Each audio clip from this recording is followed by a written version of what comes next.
Daraos. Ang celebration ng 6th anniversary ng San Luisoy. Salamat sa mga taong nagpagal, nag-ukol ng kanilang panahon, at mga nanalangin upang ito ay maging matagumpay. Tunay nga po na ang mga bawat gawain na sa Diyos isinasangguni at iniaalay ay patuloy na nagtatagumpay. Marami po sa buhay po natin ngayon ay marami po yung patuloy na kung tiyagat ginagawa ang isang bagay, subalit nagtulog katuluhan ay wala namang napapala. Tiyaga na wala namang napapala, maawa po, no? Halimbawa, ang tiyaga niyang tumaya sa loto, baka sakaling siya ay manalo. Dapat wala naman siya napapala. Nang manalo man siya, hindi naman sa kanya yung pera galing sa mga taong nanalo. At marami pong mga bagay na pinagtsatsagaan natin mga tao. Dapat nang huli, wala naman tayong napapala. Tulad na nasabi ko po kanina, minsan na sa ating pong pagtsatsaga, na wala naman tayong napapala doon na huli, nagsasayang tayo ng panahon, oras at lakas na hindi uukol. Ngayon po ating tatalakayin, ang ako po ay 30 minutes sa dalawa. 30 minutes po akong isi-share. Ang ginawa ng Lord, bago mo 30 minutes, matapos ko ang mensahe, ipinaparating niya sa atin. So 33, magiging 10:03. Tama ba? I have to finish this message 10:03. Ngayon po, ang ating pong paksa, ang ating pong topic, nilagyan ko ng title. Ito po yung magtiyaga upang may mapala. May I invite everyone na tayo pong lahat ay tumayo at tayo po ay tulad ng ating nakagabihan, paggalang sa banal na salita ng Diyos. Sabay-sabay po natin basahin ang Santiago, Kabanata 5, Talata 8, na ang salin ay ang salita ng Diyos, ASP. Ganito po ang pinapahayag. Dapat din kayong magtiyaga, tibayan niyo ang inyong loob, dahil nalalapit na ang pagdating ng Panginoon. Ang Diyos po ang magpapala sa kanyang mayamang salita. Sandali po tayo yumuko at manalangin. Patuloy natin damahin ang presensya ng Panginoon sa ating piling. Hallelujah! Panginoong Diyos na makapangyarihan sa lahat, kami nagpapasalamat sa inyo. Sa isang napakalaking pribilehyo ito, Lord God, na kami ay tutulong sa inyo sa kabanalan ng iyong presensya. At kami po, Panginoon, ay makikinig sa iyong mensahe. Nawa po sa amin pong pakikinig, O Lord God, ay maunawaan namin ng labis ng gusto ang nais mong iparating sa amin, at ito po ay aming may pambuhay. Tulungan po kami na ang diwa ay ang pagtsatsaga, na maging matyaga kami sa pakikinig sa mga sandaling ito. Matyaga sa pag-unawa ng iyong salita na bibitawan sa mga sandaling ito. At habang kami po ay matyagang nakikinig sa iyo sa mga sandaling ito, ikaw po tuwa ay patuloy namin maparangalan, mapapurihan sa pamamagitan po ng aming pagkakaisa. Salamat po, Ama. Ito po ang aming nagkakaisang panalangin sa pangalan po ni Jesus. And everybody say, Amen. Amen. Praise the Lord. Tulad po na nasabi natin kanina, maraming mga tao na may mga bagay na pinagtsatsagaan sila sa bagay.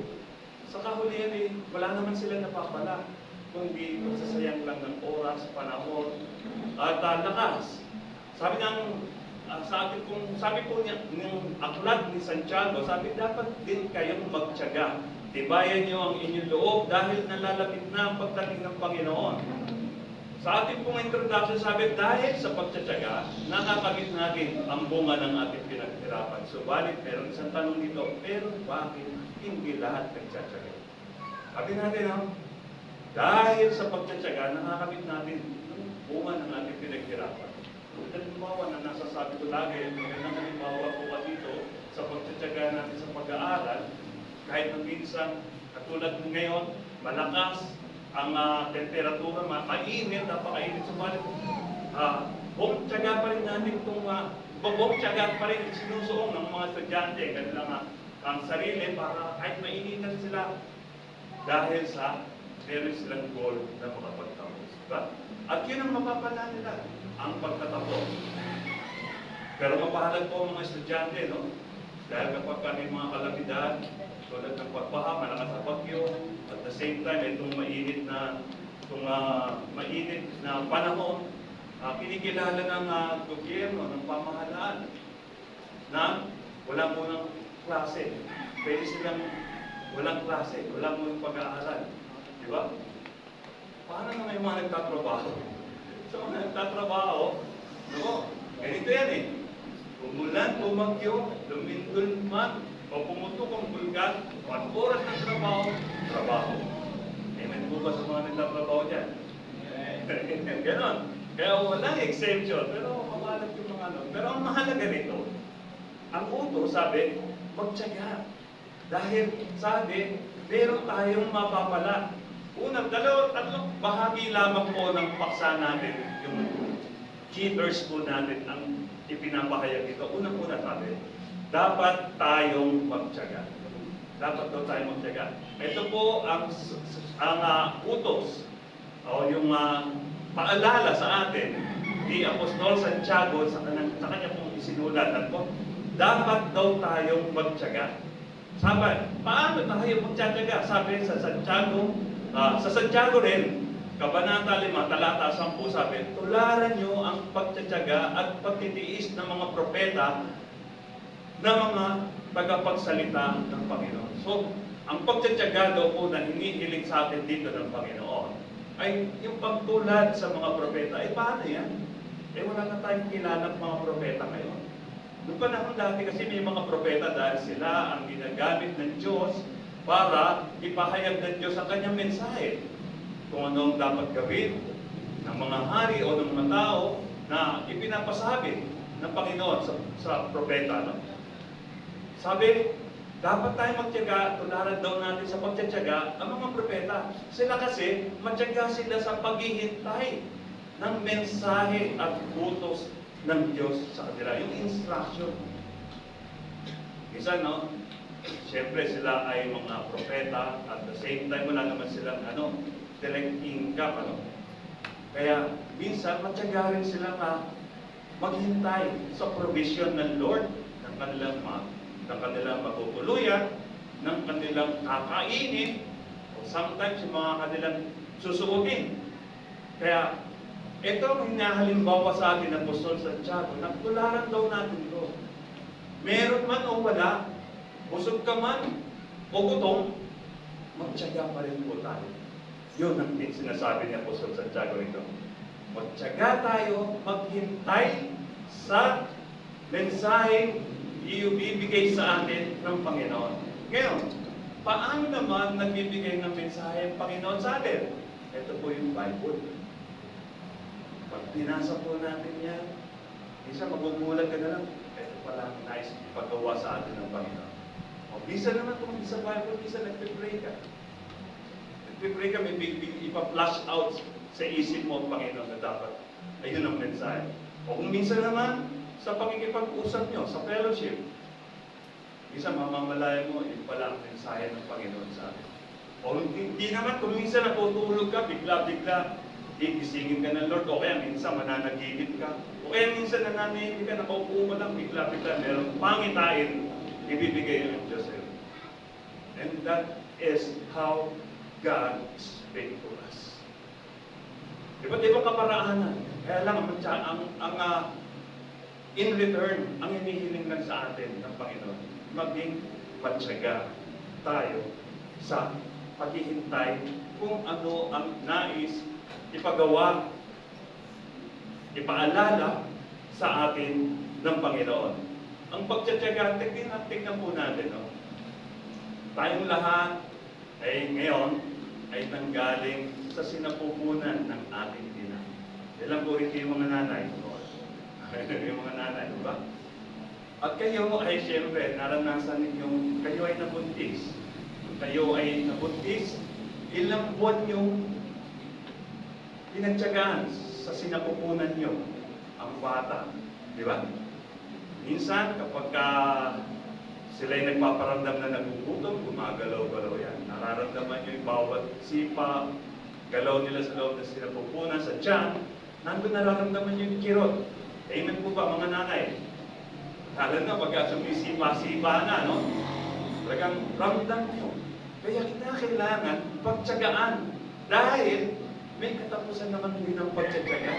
Pagkatapos ng pagdating ng 9 na buwan, o mga ilang araw, yung maturity, pag ipinanganak na, ang bata, nakita mo ang bata. Lahat ng pagod mo, nung siya dinadala mo, malilimutan mo lahat. Amen po ba sa mga nanay? Ganun po ba? Ganun, nalilimutan mo na lahat yung kirot, kung paano mo siya iniluwan, kung paano mo siya dinala sa kanya sinapupunan. Pero dahil nakita mo ang bata, nakamukha mo pa. Matutuwa ka mo, wala lahat ang pagod na yun. Yung tiyaga mo, nagbunga. Kaya ito yung sinasabi natin na magtiyaga. Sa pagtitiyaga, meron tayong napapala. Pangalawa pong utos, no? Pangalawa pong diwa ng keepers po natin. Sabi, pangalawa, tibayan nyo ang inyong loob. Kasi, dumarating sa buhay natin, minsan tayo ay nakakaranas minsan ng mga tiisin, mga pagsubok, ng mga struggles in life. Pero sabi ng Lord, sabi rito sabi rito ni Apostle James, sabi niya, tibayin ang loob nyo. Basahin po natin sa Colossus chapter 2 verse 7, sabi niya, patuloy kayong lumago at tumibay sa Kanya.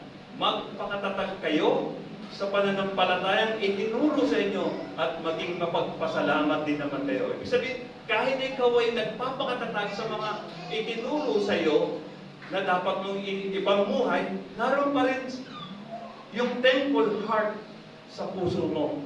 Dahil sa niya, ang pagtsatsagang ito ay patungo pala sa paglagong spiritual. Minsan hindi natin namamalayan, hindi tayo habang patong naging bata, pero ako nung sa age kong ito, ninaalala pa rin po ako nung ako'y bata pa. Pero habang ako ay nag-iisip, iniisip ko na, parang kailan lang, ganito ang ginagawa ko. Ganito ang pagkatao ko. Hindi ko akalain aabot ako sa ganito. Alam niyo po, plano ng Lord, hindi natin alam, pero mas maganda po talaga. Ang plano ng Lord sa atin na talagang lumago sa kaalaman, sa karanasan ng paglilingkod, lumago sa kaugnayan sa Kanya, ang paglago. So sabi po sa Hebreo chapter 12 verse 15, ingatan nyo na walang sino man sa inyo ang tatalikod sa biyaya ng Diyos. At huwag ninyong hayaang umiral ang samaan ng loob sa inyo at marami ang madadama. Ito po'y paalala ng Hebreo sa mga taong sumasampalataya sa Panginoon. Na minsan, akala natin sa buhay natin, nakaka-encourage tayo ng mga tao para lalo maglingkod sa Panginoon. Salamat.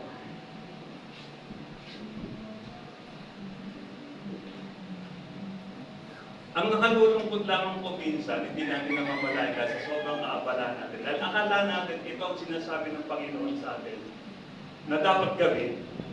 Pero sometimes, sa ating pong paggawa nito, hindi natin namamalayan tayo po ay nagiging nakakapagbigay na rin tayo ng ikapanghihinan ng ating kapwa mananampalataya. Kaya sabi, ingatan nyo na walang sino man sa inyo ang tatalikod sa biyaya ng Diyos at biyaya ng pagliligtas ng Panginoon.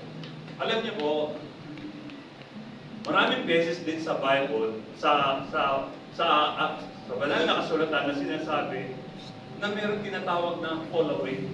Kung minsan kinakanta natin, ito ang panahong di na uso ang backslide. Pero kasi nangyayaring backsliding. Bakit nagkakaroon ng backsliding? Kasi may nakita siya sa kapwa niya. Mananampalataya na ganito. They expect something na akala nila ipapamuhay nila ang kabanalan ng salita ng Diyos. But in return, hindi pala. So, what they feel right sa ganung pagkakataon, discouraged. Bakit? Akala ko, minsan, mapalad po tayo, hindi pa tayo napagsabihan, akala ko ba born again ka? Maraming beses na ako nasabihin ng gano'n. Akala ko ba born again ka? O bakit naman? Di ba ganyan? Kasi, alam niyo po, tayo mga, tulad na nasabi ko lahat, last week, tayo pong lahat ng mga mananampalataya ay isang bukas na aklat sa mga hindi sumasampalataya at sa sumasampalataya rin. Nakikita nila mga galaw natin. Nakikita nila kung paano yung lifestyle natin. Ngayon, sa lifestyle po ba natin, nakakapag-encourage pa natin? Sa lifestyle ba natin, sa mga decision making ba natin, nakakapagpasigla pa tayo ng kapwa natin mananampalataya sa ginagawa natin. Praise the Lord kung gano'n. Pero ang bilin dito ng Hebreo chapter 12 verse 15, ingatan nyo. Ingatan nyo. Ano iingatan? Ingatan nyo yung pagkano mo, pag-iisip mo, pagsasalita mo, na walang sino man sa inyo ang tatalikod sa biyaya ng Diyos. May mga nangyayari po kasi ganito. Minsan, sa preaching, hindi nagustuhan ang preaching, akala siya pinapatama. Next Sunday, hindi na umatay. At the same time, umalis na ng church. Lumipat. Bakit? Kasi nga po, hindi niya nagustuhan. At sinasabi, akala siya pinapatulan. Pero kung uunawain po natin, sa sinabi rin ng Hebreo na that the word of God is like a two-edged sword. Magkabila, ang para daw po itong isang tabak na magkabila ay talim. Ito ay sumusugat sa ating mga puso. Nakapaghihiwalay ng kaluluwa at ng spirito. Ganon ang salita ng Diyos. Kaya dito po sa atin, kapag tayo ay nakaririnig ng salita ng Diyos at nararamdaman natin, nasasaktan, nasasaling ang ating damdamin, effective ang salita ng Diyos. Yung power ng salita ng Diyos, tumitimo sa puso natin. Paano kasi pagka, halimbawa, wala nang dating sa puso mo, salita ng Diyos, kadyo na puso. Pero salita ng Diyos tumatagos. Sabi po, kaya sabi, ingatan nyo na walang sino man sa inyo ang tatalikod sa biyaya ng Diyos. Walang magpo-fall away, walang magbabackslide, at huwag nyong hayaang umiral ang samaan ng loob sa inyo. Meron po ba rito may samaan ng loob sa atin? Sabi po sa Bible, kapag naalala, kapag ikaw ay mag-aalay sa Panginoon at naalala mo na ang iyong kapwa ay may sama ng loob sa iyo, iwan mo muna yung alay mo makipagkasunduan. At pagkatapos, bumalik ka sa nakapag-alay sa iyo. Sa buhay po natin ngayon, mga kapatid, kitang-kita ng Diyos laman ng puso natin, ng isip natin. Pinawit namin kanina, suriin mo. Suriin. Pag sinuri kaya tayo ng Panginoon, anong makikita sa atin? Anong laman ng puso natin? Nuri ko po, huwag niyong hayaang umiral ang samaan ng loob sa inyo at marami ang madadamay. Ito po ay sakto po sa araw-araw natin. Application po tayo. Kahit ang Diyos ay nagtigis din sa atin at nagdadaga. Amen po ba? May tao po ba? Bakit siya nagdadaga? Bakit siya nagtigis sa atin? Maraming beses niya na tayo maraming beses na po tayo nga in-encourage ng Lord na para pakinggan ang kanya sinasabi. Maraming beses na lang pinadama ng Diyos na nasa tabi niya tayo, pero we still ignore His presence. Sa Roma chapter 9 verse 22 sabi po, ganon din naman ang Diyos. Nais niyang ipakita ang kanyang kapangyarihan at matinding galit sa mga makasalanan. Pero minabuti niyang tiisin muna ng buong tiyaga ang mga taong dapat sanang lipulin na.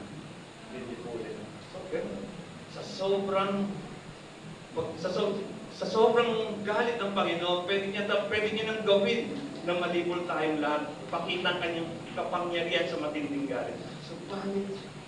Because our God is full of grace, full of mercy. Naroon pa rin ang pagpapatawad. Purihin po ang Panginoon at kung atin pong tatalakayin lamang, kung sino man ang may karapatang sumama ang loob, walang iba kundi ang Diyos. Bakit? Ilang beses na niya tayong pinapaalalahanan, subalit patuloy nating kinakalimutan. How many times in our time, pinaalalahanan ka ng Diyos? Pinagsasabihan ka ng Diyos. Nangungusap sa iyo ang Diyos. Pinamigyan mo. Di ba? Kung kung tatanungin po natin, sino man yung may karapatang sumama, hindi ako, hindi tayo, ang Diyos. Pero ilang beses kasi po natin siya tinatalikuran itong Diyos, harap naman ang harap sa atin, pakita sa atin ng pag-ibig niya, ng pagmamahal niya. But this time, alikod naman tayo ng talikod. Ilang beses niya tayong pinalalahanan, subalit kinakalimutan. Kinakalinga, ngunit di inaalintana. Pinalagaan tayo ng Diyos. Hinubo, hinulma, hinuhulma. Pero, in return, ano po ang atin po? Yung pinagkakataon. Sabi po rito sa ating konklusyon, lapit na kasi, nag-init ka na po.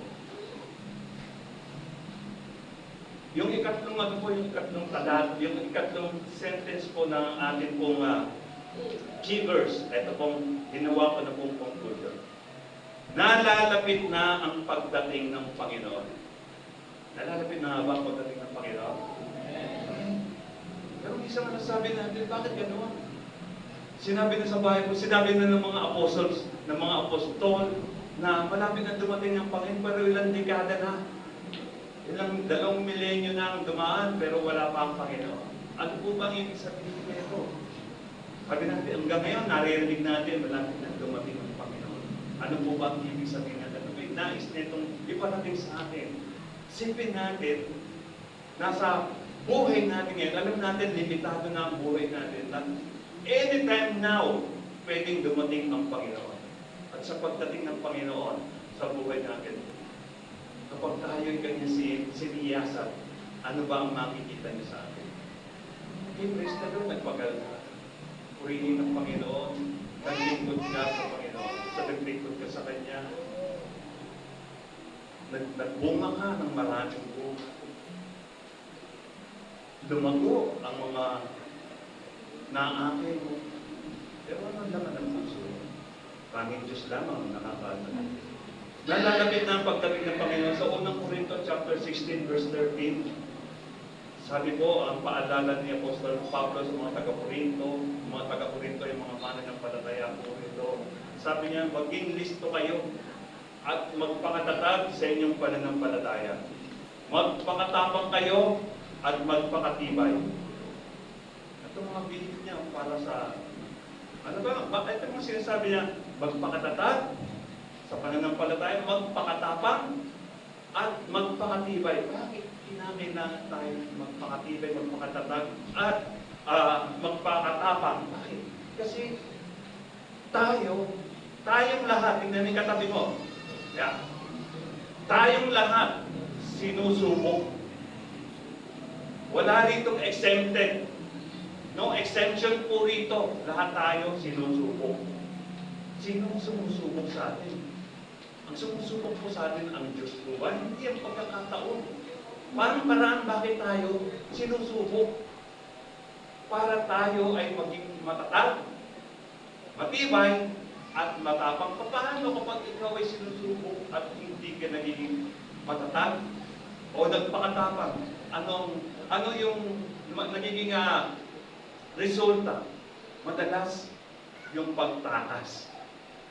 Di ba? Pagka nandiyan na yung mga pagsubok, pagka nandiyan na yung nararanasan mo na yung paghihirap, anong ginagawa ng madalas ng tao? Halimbawa, kapag ang tao nagigipit kulang-kulang na yung budget niya, sino nilalapitan? Ang Diyos pa? Hindi, di ba? Ibog pa. 5, 6. Di ba?